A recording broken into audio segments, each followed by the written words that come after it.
The updated Osprey Daylite 26+6 Expandable just dropped, and in this video I want to show you an overview of the updates compared to the older model. I'm bringing the new version on a personal item-only flight next weekend to Las Vegas. When I get back, I'll provide an update on how I thought the bag worked on my trip. But first, jumping into a quick overview on the updates, the new bag is the same dimensions and capacity, but it now weighs a little bit less. They now have a front zipper pocket instead of a sleeve.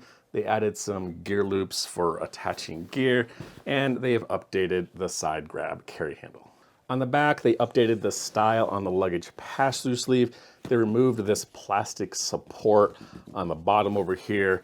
They slightly modified the size of the foam holes in the shoulder straps, and they removed one of the zippers on the laptop compartment, replacing it with a fabric lock loop. One of the biggest updates is on the interior design. They got rid of this large packing cube pocket in the lid and moved the expansion zipper that was over here. It's now part of the main compartment.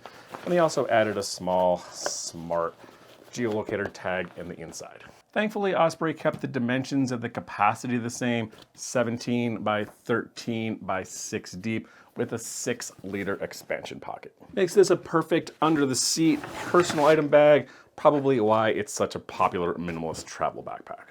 One improvement in the design is a reduction in weight. This is already a fairly lightweight pack to begin with, but some of the things they removed, like the large zipper on the lid, probably some of the foam, and the plastic stay back here, among other things, caused this new version to be about 100 grams or 3.5 ounces lighter. I weighed both bags empty at my little travel scale here. The old model was 1.94 pounds or 0.88 kilograms, and the new version is down to 1.72 pounds or 0.78 kilograms. The materials, fabric, hardware seems to be largely unchanged, identical 300 denier polyester with a DWR waterproof coating. They did add some interesting new colorways though. This is the Kaiko pink purple ink color I have here.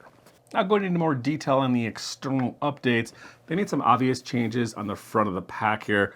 Main one being this zippered pocket instead of just a sleeve. I think this is a good update. I like front dump sleeves, but they need to be big enough to be able to hold gear and not have it fall out. I always thought this one was just a little bit small, kind of almost making it practically useless. Well, now you have some usable space. You don't need to worry about losing your gear. They added fabric loops on the 4 corners. I'm not really sure how this is going to be useful. They do that at a lot of their new bags so you can attach a day pack. But this bag is already pretty small. Basically, it's a day pack already. Some minor updates to the carry handles. These top ones are the same. Bottom kind of pull handle is the same. The only update they made here was this webbing strap. On the old one, it was just a thin piece of webbing. It's still a piece of webbing, but a little bit longer, and they added a piece of padding on the inside of the webbing loop. And then barely noticeable, but they increased the size of the flap opening on this top pocket. They got rid of this seam over here, so they had a little bit more room to bring this zipper down. The old version, this thing folds down a little over 3.5 inches. The new update, it's up about 4.5. However, the interior on these pockets is identical, the same size, all the same stretchy pockets, and the key leash. As far as I can tell, that's all the updates they did on the outside of the pack. Water bottle is identical, the same small stretchy pocket. Coming around back to the carry system, the shoulder straps appear to be identical in size, shape, and style. Just some small updates in the size of the foam cutouts. You can see they're a little bit smaller over here in the update, but probably not enough to make any difference in carry comfort or air ventilation. Back padding is identical. The biggest change they made back here was the luggage pass-through sleeve. Old version, it runs through the entirety length of the back. Well, the new version, they made a little slit here, and now it just goes through this bottom half. It's hard to show on camera, but you can see right here in the middle, it's kind of reflecting a little bit. There's this plastic stay, maybe 3 inches wide, running the entire length of the back that helps give the pack some rigidity. But by adding the luggage pass-through sleeve on the bottom over here, they got rid of that sheet, and you can still see it up here reflecting a little bit. It now runs the length of the bag on this top half, but it doesn't go all the way through. This does seem to affect the rigidity on the bag, at least somewhat. This one is a lot squishier, especially here on the bottom. Well, the older version is quite a bit stiffer. I'm not sure how or if this is going to affect carry quality for long-term carry. I'll follow up with an update when I get back from my trip with this bag in a couple of weeks. And the last exterior update to show you is the laptop compartment. This thing is the exact same design, zipper opening into the main compartment, but the older version here, they had 2 locking zippers so you could lock them to each other.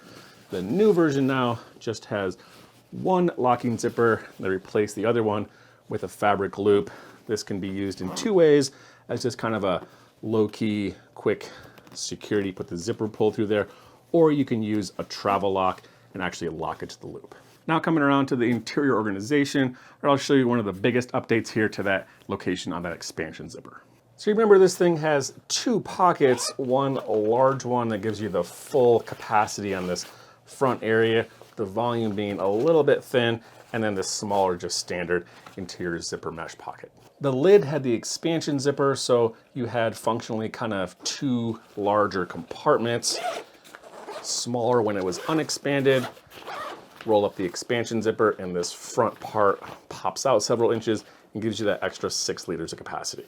So from the side, larger, a little bit smaller, but still sharing a lot of the volume.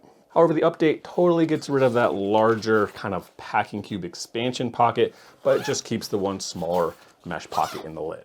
And that same expansion zipper that used to be up here is now down here on the main part of the bag.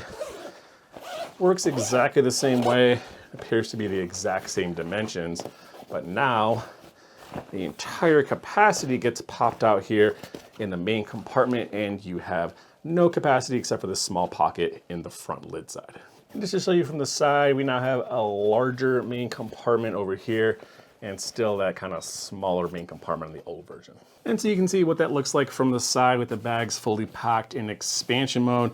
Can't really tell, it kind of looks the same from the outside. Bag's gonna hold the same amount and basically function the exact same way, except the capacity over here is just in one compartment, and over here it's split between the main and the lid. Initially, I think this is a good update. My packing style, I tend to use fewer, larger packing cubes rather than a bunch of small ones in separate compartments, so I like the large pocket over here. However, I'll let you know how I feel after I've had this bag out in the field, carried around on a trip for a few days. And the final update, they added a small pocket on the inside top of the main compartment, one of those little tracking devices, which I think is always helpful. That's all I have for the updated 2024 Osprey Daylite Expandable 26+6 Travel Pack. Let me know in the comments below if you have any questions about these bags. And again, thanks for watching.